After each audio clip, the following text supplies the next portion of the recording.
కామధేనువును కోరిన కోర్కెలు తీర్చే గోవుగా చాలా పవిత్రంగా భావిస్తారు. అందుకే చాలా మంది తమ ఇళ్లలో కామధేనువు విగ్రహాన్ని ఉంచుకుంటారు.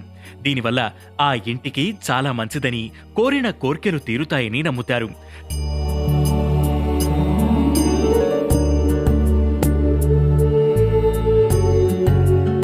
కామధేను విగ్రహాన్ని పూజా గదిలో లేదంటే ఇంటి ఈశాన్య మూలలో ఉంచాలి. ఈ దిశను దేవతల దిశగా భావిస్తారు. కామధేను విగ్రహాన్ని ఈ దిశలో పెట్టుకుంటే ఇంట్లో సానుకూల శక్తి పెరుగుతుందట.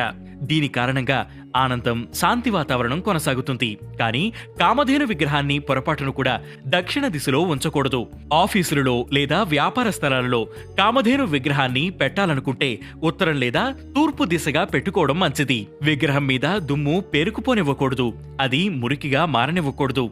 వీలును బట్టి ఈ విగ్రహాన్ని క్రమం తప్పకుండా శుభ్రం చేయవచ్చు. ఇందుకోసం కామధేను విగ్రహాన్ని గంగాజలంతో కడిగి పువ్వులు, బియ్యం, ధూపం, అగరవత్తులు మొదలైన వాటితో పూజించాలి.